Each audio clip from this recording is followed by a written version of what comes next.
दोस्तों नमस्कार, मैं आनंद भारद्वाज अपने चैनल इंग्लिश गुरु में आप लोग का स्वागत करता हूं। उम्मीद करते हैं दोस्तों आप लोग अच्छे से होंगे। दोस्तों आज के चैप्टर में हम लोग कवर करने वाले हैं पास्ट कंटिन्यूअस टेंस को।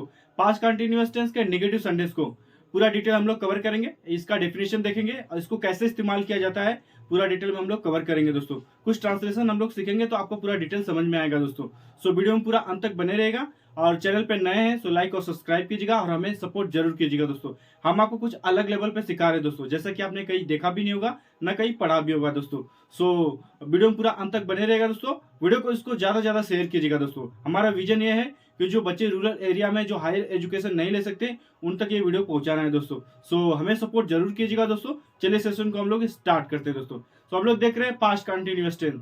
पास्ट कंटिन्यूअस टेंस यानी अपूर्ण भूतकाल। इसका डेफिनेशन हम लोग पहले चैप्टर में पढ़ चुके हैं, एक बार रिवाइज करेंगे। ऐसा टेंस जिसमें कोई क्रिया पास्ट में स्टार्ट हुई थी और कंटिन्यू चल रही थी।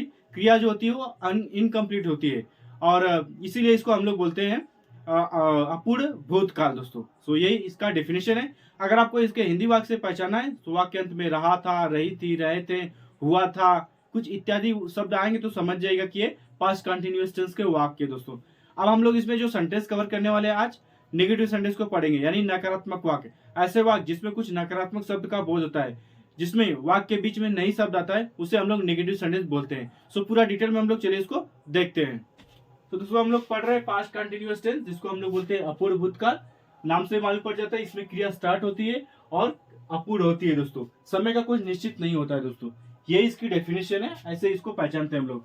नेगेटिव सेंटेंस जिसमें नई शब्द का बोध होता है उसे हम लोग नेगेटिव सेंटेंस बोलेंगे, वाक्य बीच में नहीं आता है। चलिए कुछ एग्जांपल देखते हैं तो आपको पूरा डिटेल में समझ में आएगा। सो देखते हैं कुछ। हमारे पास एग्जांपल है, सीता मुझसे बात नहीं कर रही थी। इसको हम लोग ये वाक्य को हम लोग डिफाइन करते हैं, इसको पहचानते हैं। चलिए देखते हैं। सो वाक्य के अंत में रहा था, रही थी आए तो पास्ट कंटिन्यूअस टेंस है और बीच में नई शब्द का बोध हुआ है। सो इसी को हम लोग बोलेंगे पास्ट कंटिन्यूअस टेंस का नेगेटिव सेंटेंस है। ऐसे ही आपको वाक्य को पहचानना है। एक बार वाक्य आप पहचान गए तो आप लोग इसको ट्रांसलेशन आसानी से कर सकते हैं। दोस्तों सो इस वाक्य को देखने के बाद हम लोग बोलेंगे कि ये पास्ट कंटिन्यूअस टेंस का नेगेटिव सेंटेंस है। दोस्तों ये इसकी पहचान है, ऐसे इसको आपको ये डिफाइन करना है। दोस्तों सो इसके बाद हम लोग देखेंगे इसमें हेल्पिंग वर्ब। हेल्पिंग वर्ब हम लोग जो यूज करेंगे इसमें वाज और वेयर का। वाज और वेयर का प्रयोग हम लोग लास्ट चैप्टर में पढ़ चुके। सिंगुलर नंबर के साथ, सिंगुलर ही सी किसी नाम के साथ और आई के साथ भी हम लोग वाज लगाएंगे, क्योंकि ये ऐसा टेंस है जिसमें हम आई के साथ वाज लगाएंगे। दोस्तों सो और यू वी दे के साथ हम लोग बहुवचन के साथ हम लोग वेयर लगाएंगे। दोस्तों सो हेल्पिंग वर्ब का ये यूज है। हेल्पिंग वर्ब का बहुत इंपॉर्टेंट। हेल्पिंग वर्ब के माध्यम से आप कोई भी इंग्लिश सेंटेंस उसको पहचान सकते हैं कि कौन सा टेंस है। दोस्तों सो ये हेल्पिंग वर्ब का यूज है। अब हम लोग स्ट्रक्चर देखेंगे। स्ट्रक्चर के माध्यम से हम लोग ट्रांसलेशन सीखेंगे। स्ट्रक्चर का इसका बहुत इंपॉर्टेंट है। एक बार आप स्ट्रक्चर समझ गए तो ट्रांसलेशन आपको आसानी होगी। दोस्तों सो स्ट्रक्चर इसका बनेगा, जो सब्जेक्ट होगा पहले हम लोग लिखेंगे, उसके बाद वाज और वेयर। वाज और वेयर सब्जेक्ट के हिसाब से हम लोग इसको रखेंगे। उसके बाद निगेटिव भी है सो नॉट रहेगा। मेन वर्ब की इसमें फर्स्ट फॉर्म आएगी। फर्स्ट फॉर्म में हम लोग आईएनजी जोड़ेंगे, क्योंकि ये कंटिन्यूअस टेंस है। कोई भी कंटिन्यूअस टेंस में आईएनजी जरूर लगता है।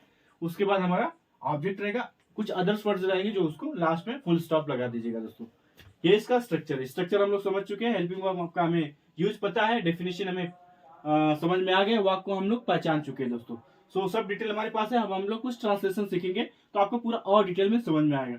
चलिए कुछ एग्जांपल हम लोग देखते हैं। सो हमारे पास फर्स्ट एग्जांपल है, सीता मुझसे बात नहीं कर रही थी। सो वाक्य को हम लोग पहचान चुके हैं, पास्ट कंटिन्यूअस टेंस है, नहीं है। वाक्य पहचानने के बाद इसको हम लोग ट्रांसलेट करते हैं। चलिए बनाते हैं। सो सीता सब्जेक्ट हमारा सीता है, सो सिंगुलर नंबर है, SEETA सीता। उसके बाद हेल्पिंग वर्ब हमारा सिंगुलर नंबर किसी का नाम है, सो वाज रहेगा, सीता वाज। उसके बाद नेगेटिव है सो नॉट रहेगा, सीता वाज नॉट। और उसके बाद मेन वर्ब हमारा बात करना, सो टॉक हो जाएगा, TALK। इसमें हम लोग आईएनजी जोड़ देंगे, टॉकिंग हो जाएगा, टॉकिंग टू मी। ऑब्जेक्ट जो है मी, लास्ट में फुल स्टॉप। सीता मुझसे बात नहीं करी थी, इसका जो इंग्लिश सेंटेंस बनेगा, Sita was not talking to me. ये सेंटेंस बनेगा। दोस्तों बहुत आसान है, मैंने आपको कुछ आसान तरीके से समझाने की कोशिश की है। दोस्तों ये सिर्फ आपको स्ट्रक्चर फॉलो करना है, इसके हिसाब से आप लोग बना सकते हैं। मैंने बेसिक लेवल पे बनाया है, आप एडवांस में बना सकते हैं। दोस्तों ये सेंटेंस कंप्लीट हो गया। नहीं देखेंगे, रामू बाजार से सब्जी नहीं ला रहा था। सो वाक्य हम लोग पहचान चुके हैं, रहा था, रही थी आया है और नहीं है। सो पास्ट कंटिन्यूअस टेंस का नेगेटिव सेंटेंस है। वाक्य पहचानने के बाद हम इसको ट्रांसलेट बनाते हैं। सो रामू है, सिंगुलर नंबर किसी का नाम है, सो रामू लिखेंगे, सब्जेक्ट हमारा रामू, उसके बाद हेल्पिंग वर्ब वाज हो जाएगा क्योंकि सिंगुलर है, रामू वाज नॉट। उसके बाद लाना, सो ब्रिंग, ब्रिंगिंग हो जाएगा, ब्रिंगिंग। उसके बाद ऑब्जेक्ट हमारा वेजिटेबल्स है, सो वेजिटेबल्स लिखेंगे, सब्जी, VEGETABLES, वेजिटेबल्स। उसके बाद कहां से, बाजार से, सो फ्रॉम मार्केट, फ्रॉम हो जाएगा मार्केट, MARKET, लास्ट में फुल स्टॉप लगा दीजिएगा। संडे जो हमारे पास है, रामू बाजार से सब्जी नहीं ला रहा था, इंग्लिश जो इसका वाक्य बनेगा, Ramu was not bringing vegetables from market, ये सेंटेंस बनेगा दोस्तों। ऐसा सेंटेंस आपको बनाना है दोस्तों। सो ये सेंटेंस कंप्लीट हो गया। नेक्स्ट देखेंगे हम लोग अपने क्लास में शोर नहीं मचा रहे थे। सो वाक हम लोग समझ चुके कि पास्ट कंटिन्यूअस टेंस का नेगेटिव सेंटेंस है। वाक एक बार पहचानेंगे तो आप लोग ट्रांसलेशन आसानी से कर सकते हैं। सो चलिए इसको हम लोग बनाते हैं। सो हम लोग है, सो वी हो जाएगा, सब्जेक्ट हमारा वी, इसके बाद हेल्पिंग वर्ब हमारा वर्ड लगेगा, वेयर, WERE, वी वेयर, क्योंकि बहुत सारे लोग हैं तो प्लूरल नंबर के साथ हम लोग वेयर लिखते हैं। वी वेयर नेगेटिव ऐसे नॉट रहेगा, NOT, not, we were not. उसके बाद शोर मचाना, so making a noise, MAKING, making a noise, NOISE, making a noise. उसके बाद अपने क्लास में, सो वी के साथ अपना लगता है our, in our, OUR, class, CLASS, last में फुल स्टॉप लगा दीजिएगा। सो जो हमारे पास सेंटेंस है, हम लोग अपने क्लास में शोर नहीं मचा रहे थे, इंग्लिश जो वाक्य बनेगा, we were not making noise in our class, ये सेंटेंस बनेगा दोस्तों। सो सेंटेंस कंप्लीट हो गया। नहीं देखेंगे हम लोग, लड़के स्कूल नहीं जा रहे थे। सो ये वाक्य हमारे पास है हिंदी का। सो इस वाक्य को देखने के बाद हम लोग बोलेंगे कि पास्ट कंटिन्यूअस टेंस का नेगेटिव सेंटेंस है, क्योंकि रहा, रही, थे आया है और नहीं भी आया है इसमें। सो पास्ट कंटिन्यूअस टेंस का नेगेटिव सेंटेंस है। ऐसे ही आपको वाक्य को पहचानना है। तो ये वाक्य हम लोग पहचान चुके हैं, इसको हम लोग अभी बनाते हैं इंग्लिश में। चलिए ट्रांसलेट करते हैं। सो लड़के हैं, बहुत सारे हो गए, सो बॉयज हो जाएगा, BOY, इसमें यस लगा देंगे, बॉयज हो जाएगा, बहुवचन हो जाएगा बॉयज। उसके बाद वेयर हो जाएगा, WERE। उसके बाद नेगेटिव है इसमें, सो नॉट रहेगा, बॉयज वेयर नॉट। उसके बाद जाना, मेन वर्ब हमारा जाना, सो गो हो जाएगा, इसमें हम लोग ING लगा देंगे, गोइंग हो जाएगा। उसके बाद ऑब्जेक्ट हमारा school, so going to school, SCHOOL, last में फुल स्टॉप लगा दीजिएगा। सेंटेंस हमारे पास, लड़के स्कूल नहीं जा रहे थे, boys were not going to school, ये सेंटेंस बनेगा दोस्तों। बहुत आसान है दोस्तों।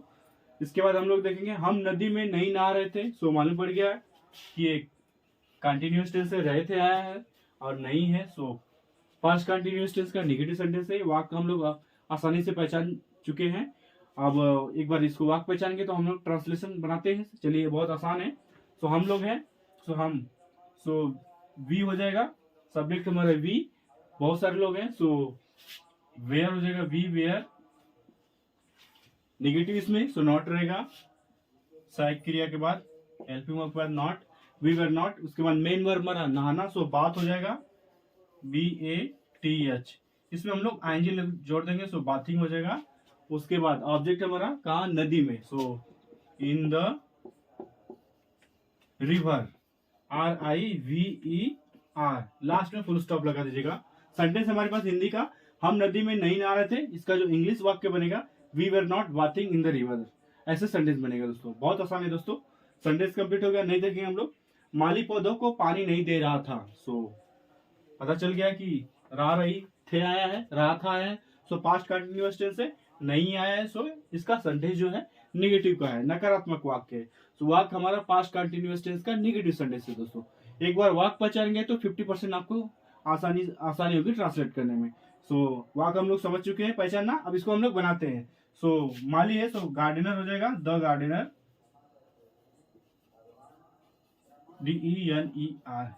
GARDENER, the gardener. एक है, सो वॉज हो जाएगा, सिंगुलर नंबर है, एक है, द गार्डनर वॉज नॉट। उसके बाद पानी देना, सो वाटरिंग हो जाएगा, WATERING वाटरिंग। उसके बाद ऑब्जेक्ट हमारा पौधों को, so watering the plants PLANTS, last में फुल स्टॉप लगा दीजिएगा। सो हिंदी सेंटेंस हमारे पास, मालिक पौधों को पानी नहीं दे रहा था। इसका जो इंग्लिश सेंटेंस बनेगा, the gardener was not watering the plants, ये सेंटेंस बनेगा दोस्तों। बहुत आसान है दोस्तों, मैंने सिर्फ स्ट्रक्चर को फॉलो किया है, डेफिनेशन हमें पता है, हेल्पिंग वर्ब का यूज हम जानते हैं, सिंगुलर प्लूरल कैसे बनाते हैं, स्ट्रक्चर एक बार समझ गए, वाक्य को पहचाना सीख गए, तो आप लोग को ट्रांसलेशन बहुत आसानी से होगी। एक बार आप ट्रांसलेशन बनाना सीख गए तो आप स्पोकन इंग्लिश भी कर सकते हैं दोस्तों। ऐसे ही आपको वाक्य को पहचानना है, ऐसे आपको ट्रांसलेट करना है दोस्तों। सिर्फ स्ट्रक्चर को मत भूलिएगा, उसके हिसाब से आप लोग बनाएगा दोस्तों। सो ये सेंटेंस कुछ मैंने बनाया है। सो आज के चैप्टर में दोस्तों हमने कवर किया है पास्ट कंटिन्यूअस टेंस के नेगेटिव सेंटेंस को, इसका डेफिनेशन समझा है, स्ट्रक्चर हमने फॉलो किया है और हेल्पिंग वर्ब का यूज समझा है। कुछ ट्रांसलेशन हमने करने की कोशिश की है दोस्तों, हिंदी से इंग्लिश में कुछ ट्रांसलेशन हमने बनाया है दोस्तों। अगर आपको वीडियो से रिलेटेड कुछ डाउट है, कुछ क्वेश्चन है, तो कमेंट के माध्यम से पूछ लीजिएगा। अगर आपको वीडियो पसंद आए तो इसको ज्यादा से ज्यादा शेयर कीजिएगा, और चैनल पे नए हैं तो लाइक और सब्सक्राइब कीजिएगा। हम आपको समय समय पर ऐसे इन्फॉर्मेटिव वीडियो देते रहेंगे दोस्तों, और हमें सपोर्ट जरूर कीजिएगा दोस्तों। सो आज के लिए बस इतना ही, मिलेंगे दोस्तों नेक्स्ट वीडियो में, तब तक के लिए दोस्तों धन्यवाद।